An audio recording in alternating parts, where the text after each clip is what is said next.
allez peut-être prochainement partir au Royaume-Uni pour un petit week-end, pour 5 jours, une semaine, peu importe, et vous avez envie d'apprendre des phrases qui soient un peu plus intéressantes que Hello, how are you, you're welcome, qu'on trouve très souvent, qui sont aussi importantes, mais dans cette vidéo, je vous partage ce que j'ai utilisé le week-end dernier à Londres. Ce sont des phrases plus avancées, plus intéressantes, avec des formes et des structures qui vont être hyper importantes pour vous. Let's go! La première phrase, c'est Would you mind telling me where to find this place? Would you mind telling me where to find this bus stop? Donc vous avez would you mind et un verbe en ing après. Hyper important, c'est toujours verbe ing après would you mind. Telling me, would you mind? Helping me, would you mind? Speaking to me. Donc c'est toujours avec un verbe ing après. Et cette formule-là, vous pouvez l'utiliser pour demander n'importe quoi à quelqu'un de manière polie.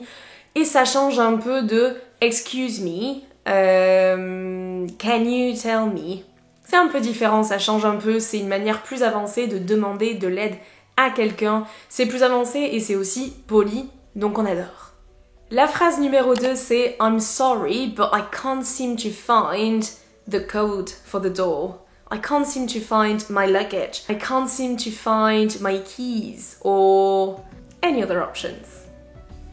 Donc ici vous avez la structure I can't seem to plus verbe infinitive. Donc le verbe est toujours à l'infinitif après parce que vous avez la préposition to.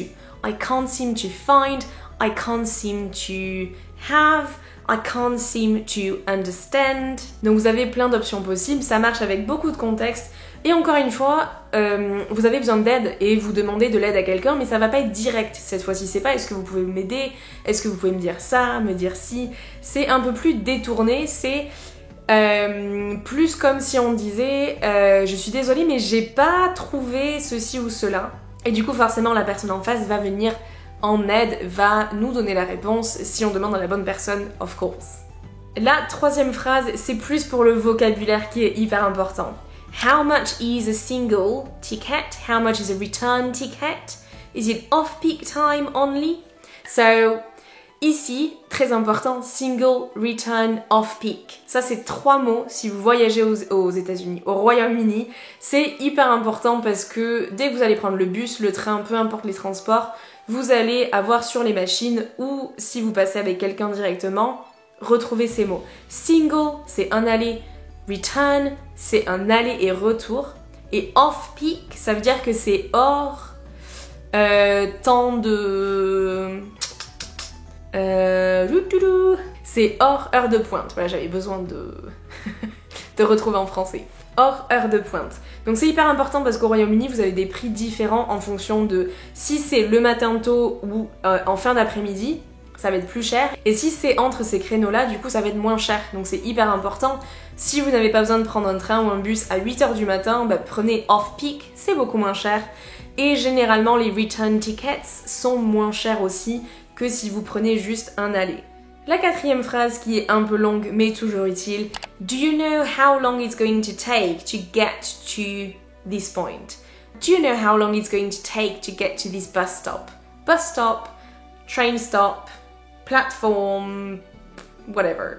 Encore une fois, vous pouvez remplacer this stop avec n'importe quoi tant que c'est une question qui demande combien de temps ça va prendre pour aller à, pour arriver à. Donc un point précis, un endroit, peu importe, ça marche avec tout.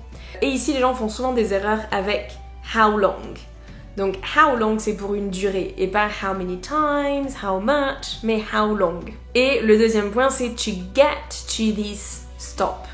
Pour arriver à. To get to this stop.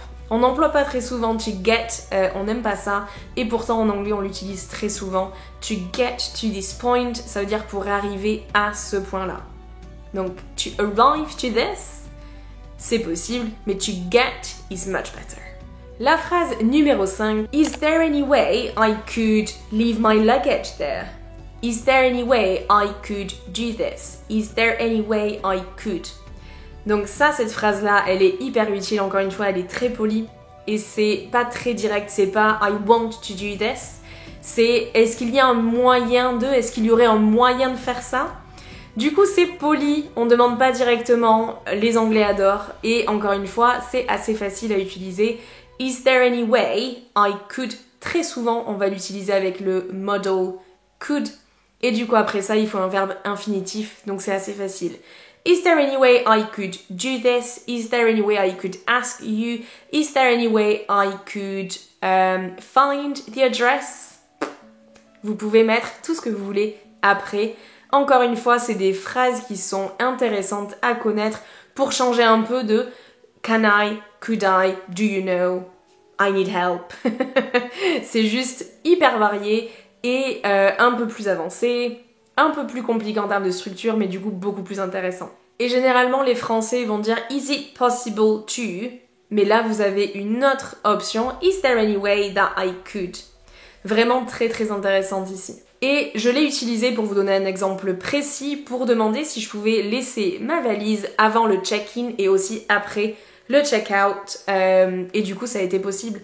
Donc j'ai demandé is there any way that I could leave my luggage before check-in, after check-out?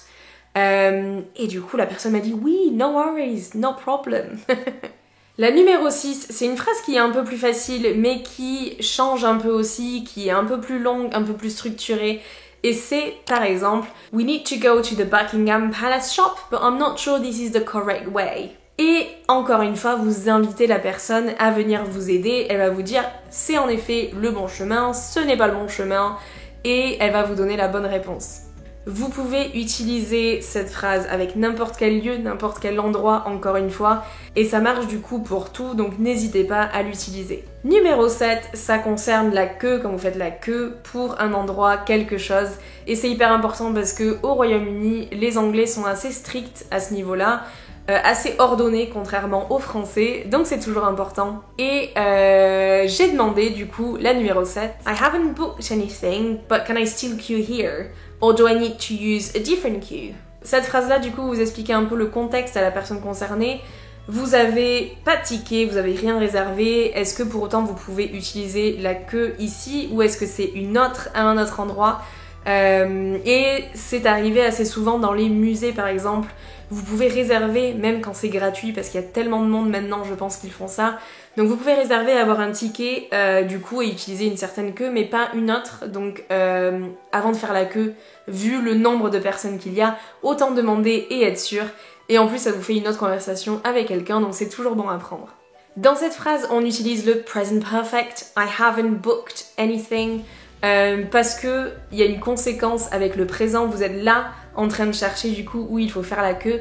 Donc c'est pour ça qu'on utilise le present perfect, I haven't booked anything. La numéro 8, c'est assez traditionnel mais hyper efficace. I was wondering if. I was wondering if you had this in another color. I was wondering if you had this in another size. So I was wondering if. Ça c'est hyper utile, c'est je me demandais si. Et du coup encore une fois c'est assez poli, vous détournez la question pour que ça soit pas trop direct encore une fois et dire do you have this? Il n'y a rien de mal en soi, c'est juste que c'est un peu direct, c'est pas très fluent, donc vous pouvez dire I was wondering if you had this, I was wondering if you could help me.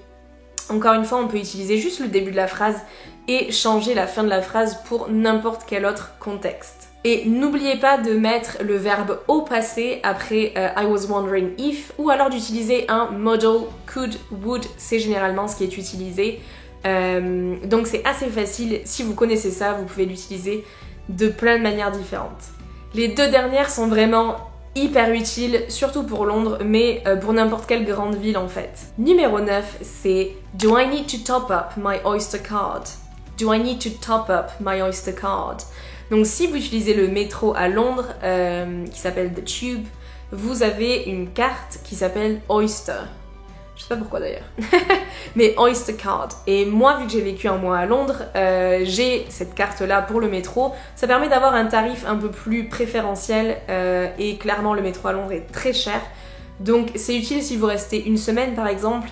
Mais depuis, je sais pas combien d'années, mais depuis peu, maintenant on peut utiliser, je pense que depuis le Covid probablement, on peut utiliser notre carte bleue directement et payer pour nos tickets de métro directement. En fait, les endroits où vous allez mettre votre ticket habituellement, Vous pouvez mettre votre carte bleue, payer sans contact et vous devez faire ça à l'aller. Pas à l'aller, vous devez faire ça au début du coup quand vous entrez dans le métro et à la sortie pour savoir du coup la durée, le nombre de stops, etc. Donc ça c'est le premier point qui est hyper utile, mais to top up, c'est un vocabulaire hyper utile en anglais parce que, combien de fois j'aurais dit utile dans cette vidéo? Donc c'est un mot très... Bah oui mais j'en ai pas d'autres, hein. Très important, efficace, parce que to top up ça veut dire recharger. Donc quand vous avez une carte prépayée de quelque chose, et ça peut arriver pour les transports mais aussi pour certains bars ou restos, du coup le mot c'est to top up. Donc là en fait il n'y a pas vraiment d'autre option à part dire can I put money on my card, mais je pense que les gens vont pas trop comprendre. Donc to top up c'est le mot qu'il vous faut et c'est une question que j'ai posée, qui m'a été posée du coup dans le métro, donc assez utile de le connaître. Et j'ai appris ce mot quand je suis partie au Royaume-Uni la première fois, donc quand j'avais 18 ans, parce qu'à l'époque on n'avait pas de smartphone, on avait des vieux téléphones avec une carte qu'on devait recharger à chaque fois, donc 5 euros, 10 euros, etc. pour avoir du crédit. Et donc à cette époque-là, on utilisait top up très souvent parce qu'on avait des téléphones comme ça. Mais numéro 10, comme je vous expliquais, la phrase qu'on m'a donnée quand j'ai posé des questions par rapport au paiement, c'est « It'll be cheaper to use your contactless card to pay as you go. It'll be cheaper to use your contactless card to pay as you go. » Donc ici on a du vocabulaire du coup contactless card, donc c'est paiement sans contact, et to pay as you go, donc c'est pour payer au fur et à mesure en fait de votre utilisation. Donc ça, hyper utile parce que quand la nana m'a répondu ça, je me suis dit « Ah oui !» C'est du vocabulaire qu'on n'emploie pas forcément très souvent ou qu'on n'entend pas très souvent et pourtant qui est très utile en voyage. Pay as you go, contactless card, surtout que maintenant les paiements sans contact, on en fait tous les jours depuis le Covid, on en fait 4000 par jour. Donc c'est contactless et pay as you go. Si vous voulez vous préparer un peu à votre voyage, n'hésitez pas à télécharger mon guide gratuit des meilleures séries et des meilleures techniques pour apprendre avec les séries britanniques. Ça peut être toujours utile de se préparer un peu et de se mettre dans le bain avant de partir au Royaume-Uni. Je vous dis à très vite pour une autre vidéo.